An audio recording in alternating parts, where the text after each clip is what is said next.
Hello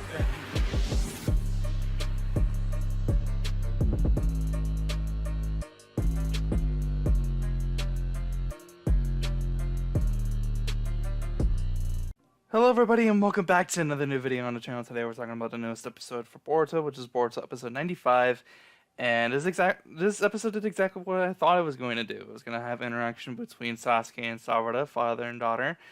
And for the most part, it was really awkward. The episode was really awkward in the sense of character actions, not in terms of how well it was written or the animation or anything. Actually, I think the animation is, you know, it's good enough, you know. That's I'm making it sound like it's like really bad or something, but no, it's a good enough animation to where it's like you're not taken out of the episode as you're watching it. You know, it's a good enough animation. You know, it does good enough animation to where, you know, it's perfectly serviceable. You know, it's not like episode 65 or anything where the animation was like at its peak for this series so far. Like this animation for the episode was like just about the same as like every other episode, it seems like, which is usually pretty good, pretty decent at most, you know. And writing, I think the writing for this episode is some of the best writing that the series has also ever had thus far. I think the writing for this episode was really good because of just straight up the character interactions with Sawada and Sasuke. And the reason why that's the case is surely because of the fact that, as we all know, Sasuke is a guy who is always gone from his village and from his family. He's never home.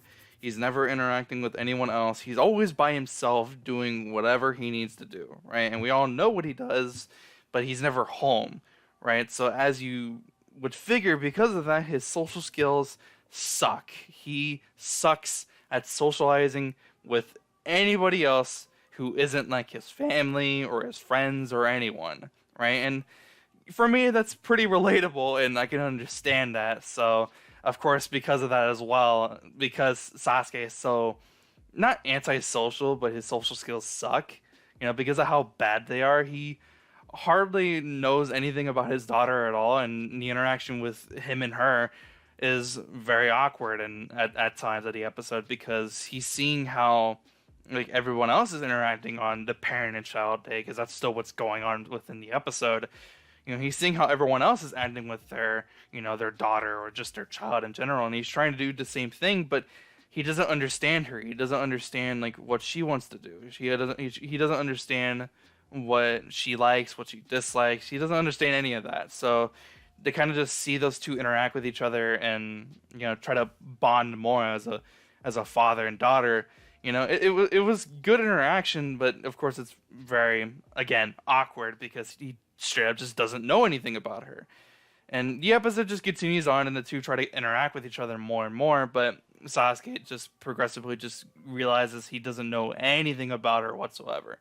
So progressively throughout the episode, he's trying to find some sort of guidance. So when he first shows up back into the village in the beginning of the episode, he meets Boruto, and Boruto explains that it's Parent and Child Day, and it's a new holiday in the Leaf Village where the parent and the child get to grow their bonds together and just spend a day together. It's a free, you know, day off for anyone who has, you know, a child and who's a parent. So Sasuke and Sawada, they start going out like to the festival or whatever. They start just looking around, doing whatever. And, you know, of course Sawada's very, you know, happy and excited to be, you know, bonding and hanging out with her father. But of course Sasuke is just kind of, you know, wondering what he needs to do. And of course he makes a couple of wrong mistakes, and the episode continues on further, and Kakashi actually ends up showing up in the episode a little bit later on, and he tries to give Sasuke some guidance, you know, as his former teacher, of course. And surprise, surprise, he's using tactics that were in the book that Jiraiya had created, Makeout Tactics, and he thinks that's going to work. And again, surprise, surprise, that doesn't work. And later on in the episode, after Sawada kind of just leaves on her own and Sasuke's kind of just moping around, Kakashi kind of makes a little remark like, yeah, that's definitely your daughter. You two are so similar alike. And then Sasuke's like, do you still have the book with you? Kakashi's like, wait, so you want to like read the book now? And he's like, no, I'm going to throw it into the river. Instead, I should actually probably throw you over the bridge into the river. And I don't know, I thought that was a good character moment. The jokes in this episode landed like how they were supposed to, and they were done really well. I think the jokes in this episode were actually done really, really well, and a lot of them were really funny. Like repeatedly throughout the entirety of the episode, I was laughing. I thought this episode was really funny, but I also thought it was, good at certain moments where like it was meant to be kind of like sincere and kind of what's the other word I'm trying to look for? It's very like when the moments in the episode that are supposed to be sincere, they are sincere moments, and you end up enjoying the character interactions with them. But then you have moments like Shino and Sasuke kind of meeting up with each other, and they're both kind of antisocial, and as we've seen from Shino from the progressive episodes like of the last two episodes rather, Shino, he doesn't really have a family. He doesn't really have a child, so he picked up a kurama, and now he's like treating it like it's his child, and he's like antisocial. And then, if you remember, Shino was like one of the first people to like say like, yeah, we should off Sasuke because that guy's gonna like do some shady stuff. We gotta get rid of this guy. I'm trying not to swear in my videos anymore because now we're in the apocalypse, but that's besides the point. So yeah, the interaction between Shino and Sasuke was actually really funny, but it served as a purpose for Sasuke to kind of seek more guidance again because he's trying to, again, still trying to figure out more about his daughter. And Shino says that Sarada did exponentially well, and that she's going towards a certain goal, and that goal can potentially bring up some hardships. Later on in the episode, after a few more interactions with Sasuke and Sarada, Sasuke ends up meeting up with Sakura, and Sakura explains to Sasuke that she wants to become Hokage. And we already knew that, all of us already knew that Sarada wants to become the Hokage, the next Hokage. And we all know that at one point Sasuke was planning on becoming the next Hokage as well. And the final, like, later half of the episode is Sasuke interacting with Sarada, and he explains to her that at one point he too also wanted to become the Hokage. But the way that he was perceiving himself that the Hokage should be was warped. It was messed up, and it was going to change the world into what he perceived the world should be as, but it was a different way that the world should have never been. But he had a friend who was there to put him back into the path of righteousness, the right path, the path that he should have been taking the entirety of part one and Shippuden. And now he's on that path now because of his friend, who is, of course, as we know, Naruto. And Sarada looks up to Naruto. We all know this. Sarada looks up to Naruto, as the Hokage and as, leadership and as a guidance to becoming the next Hokage. And Sasuke makes a point in the episode that if she follows along, his guidance and, if she follows the same path that Naruto did to where he is now as the Hokage, then hopefully that in the future, when she ends up becoming Hokage, if she ever ends up being the next Hokage, that she hopefully never makes the same mistakes that he did. And they have a couple of character interactions more again where other characters wouldn't have the same interactions, like with the shurikens. That's how they were able to interact with each other as father and daughter.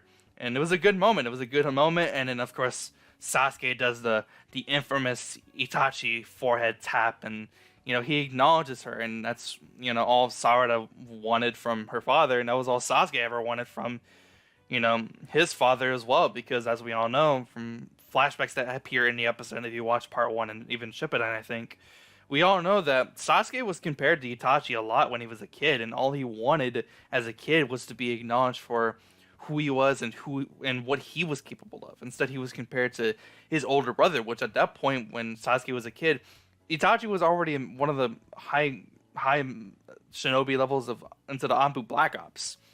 He was already a Chunin, and he was a Jonin, and then he joined the Anbu Black Ops. Like, Itachi was, one of the strongest characters at that point, and even as like a young kid, he was like in his teens. He wasn't even an adult yet, and then he was compared to Sasuke was compared to Itachi a lot, and Sasuke, all he wanted was to be acknowledged from his father, and Sarada wanted the same thing from Sasuke, and she finally got that, and it was a good moment. It was a good character moment, character interactions between the two characters, and the episode was very relatable in terms of that, because we all can sort of understand. I think some of us can understand that, the understanding of having, father problems, parent like problems or whatever. I certainly do. I have, a couple issues with with my parents, and I'm not gonna go into that in the video, but I can certainly understand that. And this episode was very relatable. I related a lot to some of these characters in this episode because I'm not very, forthcoming. It's very hard for me to open up around like certain people, and just that's just how I am. And Sasuke was having that trouble as well, and he was finally able to open up, and he does that with Sarada, his daughter, and Sarada was able to do the same thing because she wanted to do was just hang out with her dad, and Sasuke wanted the same thing with her daughter. And Boruto makes a point in the episode that if you want to tell your dad something, don't be afraid and to tell him, and just tell him like what do you want to do, And not Naruto. Boruto ends up doing the same thing by the end of the episode. He finally has some interaction with his dad at the end of the episode, and it was a good character moment for Boruto and Naruto. They finally got to interact as father and son. It was a good part of the episode, and it was at the end of the episode, which fit really perfectly because by then the whole parent and child day stuff was already over. And that's the reason why this episode is a million times better than last week's episode, because last week's episode was centered around Chocho and Choji, and all they did was fucking eat, and we already knew that they fucking eat, so who cares?